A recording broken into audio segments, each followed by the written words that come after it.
How can you define CJ Suryakanth words about unemployed youth of India as a cockroaches? These are very chilly words. నిజంగా the chief justice of India మాట్లాడినటువంటి మాటలు చూస్తే నిజంగా ఎంత దయనీయంగా ఉన్నాయి. ఎవరి కోసం పనిచేస్తూ ఉన్న వీళ్ళు ఏమనుకుంటారు అసలు?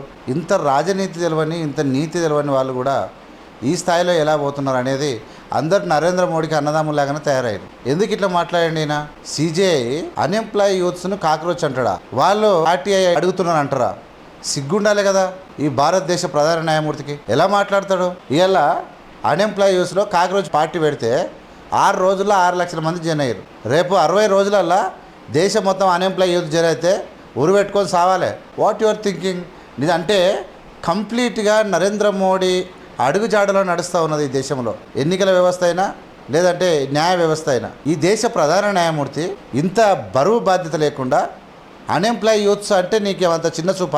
కోట్లు దిగదిమింగతలు అంటే అరే ఇంత బుద్ధి జ్ఞానం లేకుండా మీరు ఎట్లా అయ్యారా? నాకేం అర్థమవుతలేదు.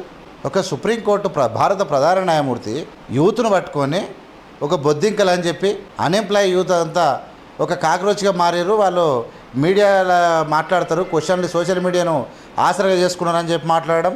దాంతోపాటు ఆర్టీఐఎస్ అంటే 100% కాంగ్రెస్ పార్టీ ప్రశ్నించమని చెప్పింది. ఆనాడు ఈ దేశం ప్రశ్నిస్తే బాగుపడుతుందని చెప్పింది. కాంగ్రెస్ పార్టీ ఆర్టీఐ చట్టం అడిగి ఈ దేశాన్ని కాపాడుకోమని చెప్పి యూత్కి చెప్పింది. అన్ఎంప్లాయ్ ఇలా ఇనుప కండలు ఉక్కు నరాలు కలిగినటువంటి యువత ఈ దేశం పట్టుకోమని చెప్పింది. ఈ దేశ యువతే ఈ దేశం యొక్క శక్తి అని చెప్పింది.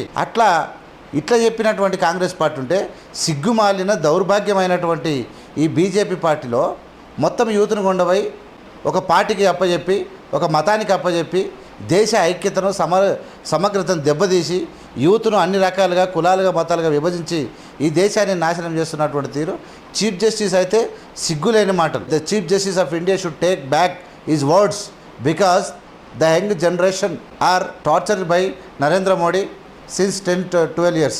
చాలా డేంజరస్ పొజిషన్లో ఉన్నారు. కాబట్టి ఖచ్చితంగా భారతదేశంలో సుప్రీంకోర్టు ప్రధాన న్యాయమూర్తి చేసినటువంటి ఈ మాటలు ప్రకంపన లేపుతూ ఉన్నాయి.